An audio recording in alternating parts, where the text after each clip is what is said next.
Hello बच्चों, हिंदी में आज का हमारा विषय है मुहावरे। तो मुहावरे क्या है ये हम आज सीखेंगे। आज हम हिंदी भाषा में मुहावरों के बारे में सीखेंगे। तो बच्चों, आपके मन में सवाल उठता होगा कि मुहावरा क्या है, मुहावरों का भाषा में क्या महत्व है।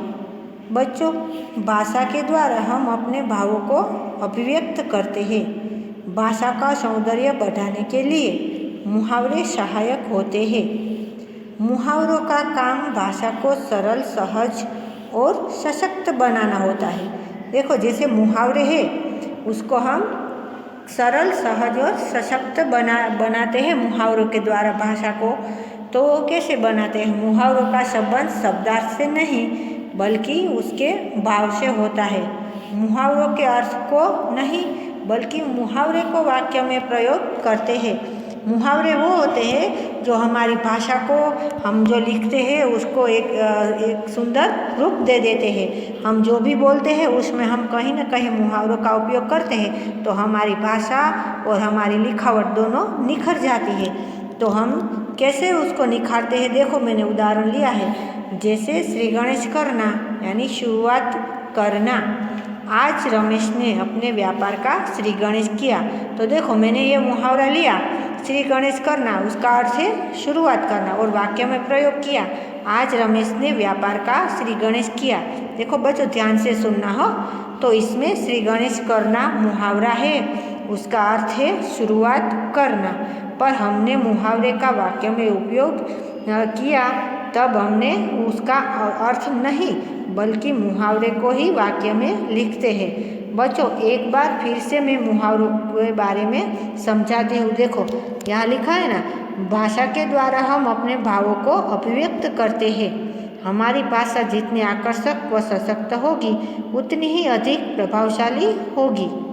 मुहावरे अभिव्यक्ति को सबल और मनोरंजक बनाने में सहायता करते हैं। इन्हें भाषा का अलंकार कहा जाता है। इनके प्रयोग से भाषा सुंदर और सबल बन जाती है। तो इसमें बताया गया है कि भाषा से हम मुहावरों के द्वारा भावों को अभिव्यक्त करते हैं। हमारी भाषा जितनी आकर्षक और सशक्त होगी उतनी ही प्रभावशाली होगी। तो हमें हमारी भाषा को सशक्त और प्रभावशाली बनाने के लिए उसमें मुहावरों का उपयोग बहुत जरूरी है, तो ही हमारी भाषा प्रभावशाली हो सकती है। इनके प्रयोग से भाषा सुंदर बन जाती है। मुहावरा वह वाक्यांश है जो सामान्य अर्थ को प्रकट न करके किसी विशेष अर्थ का बोध कराता है। मुहावरा वाक्यों में जो सारांश बताते हैं वो उसका सामान्य अर्थ को प्रकट न करके उसका सामान्य अर्थ नहीं बताता है, वो विशेष अर्थ निकलता है और उसका हमें बोध कराता है। जैसे नमक मिर्च लगाना, तो इसका शाब्दिक अर्थ है नमक और मिर्च के साथ होना, परंतु हिंदी में हम इसका प्रयोग इस अर्थ से भिन्न बताते हैं। जैसे बात को बढ़ा चढ़ाकर कहना के अर्थ में प्रयोग करते हैं। इसमें हमें बताया गया है कि नमक मिर्च लगाना यानी बात को बढ़ा चढ़ाकर बोलना। तो हम कोई भी वाक्य बताते हैं तो उसमें हम थोड़ा और बात ज़्यादा डालकर बोलते हैं तो उसको नमक मिर्च डालकर बोलते हैं, कोई ऐसा बोलते हैं तो उसको क्या बोलते हैं? बात को बढ़ा चढ़ाकर कहना। तो उसी तरह चलो बच्चों, आपने मुहावरे क्या है और उसका कैसे प्रयोग करते हैं वो आप समझ में आ गया होगा।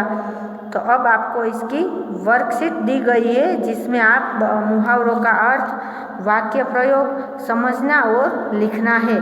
तो बच्चों, ये मुहावरों का जो मैंने आज समझाया वो आप बार बार ये वीडियो देखना और अच्छी तरह से सुनना, तभी आपको समझ में आ जाएगा।